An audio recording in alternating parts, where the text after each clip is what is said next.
I think bandang October or November, tama ho ba? Your Honor, I'm not privy to the initial talks with Ms. Ruby Tuason. My participation was just to fetch her when the agreement was more or less finalized. I see. Were you privy to the AMLA actions? I'm sorry, Your Honor, I'm not privy to that. Sino sa DOJ aside from the Secretary or privy dyan? Kasi ang concern naman natin, which I raised at the very first meeting ng komite, yung recovery, anong makukuha ng Estado, ng taong bayan dito.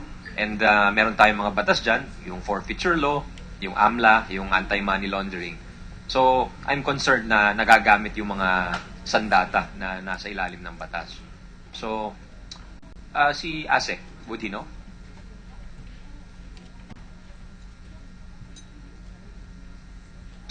Good afternoon, sir. I think on that issue that is being handled and assigned to Undersecretary Justiniano is the one insert or assigned by the Secretary on the Andito ho sa? BDAP issue. I'm afraid he's not around. But you've, aside from Mrs. Tuason, you've also reached out to other witnesses sa DOJ, and you've taken steps na yung mga properties na maaring illegally acquired or acquired dito sa proceeds from the crime, so to speak, and nag-take na kayo ng mga steps na ma-secure siya. Kasi meron tayong mga paraan under the anti-money laundering, hindi ba? Your Honor, insofar as the other witnesses are concerned, as mentioned by the Secretary a while ago, we cannot confirm whether there are upcoming witnesses yet. Insofar as the protection of the present witnesses, particularly Ms. Ruby Tuason, we're doing everything to secure her. But insofar as the AMLAC matters, Your Honor, I'm sorry, I'm not privy to that. Sige, I'll just proceed na lang dun sa witness protection since yun I remember you testified sa whistleblowers bill na hearings, no? Yes, Your Honor. Yeah, so yung concern ko nga yung dito naman sa whistleblowers, ano yung protection natin sa mga pamilya nila? Meron ba tayong protective measures for? Kasi kung yung mga akusado dito, for example, they may be powerful, may access sila to guns, ano yung protection natin kung hindi nila mahabol yung mga whistleblowers mismo? Ano yung protection natin sa mga pamilya nila? Under the law, Your Honor, the members of the family up to the second degree of consanguinity or affinity are entitled to security protection. Okay. So children and affinity and consanguinity. Yes, Your Honor. Pati okay. Pati mga apo. Yes, Your Honor. I see. Okay. So that's good. So paano naman dahil sinabi niyo provisional admission lang 'yan?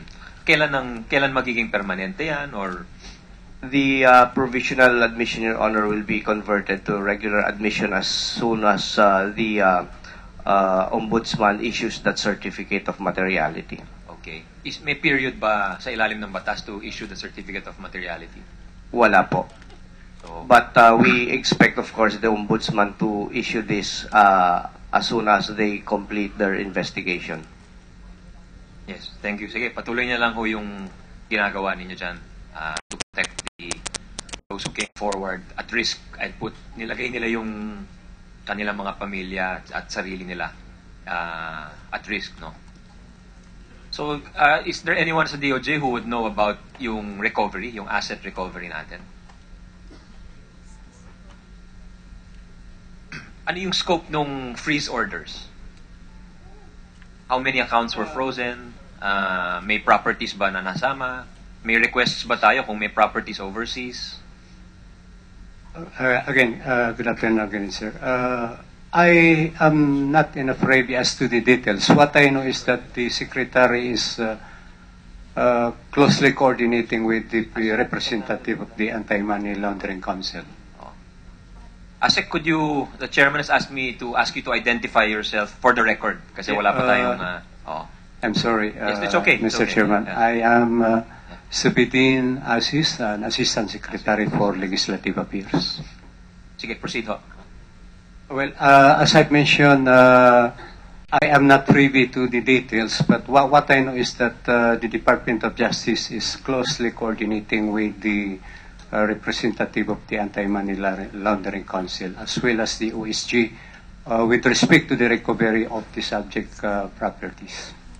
Mr. Chairman, insofar as it will not prejudice the cases, may we just know what preventive actions were taken under the law para ma-recover yung mga ill-gotten o ninakaw na mga properties, Mr. Chairman?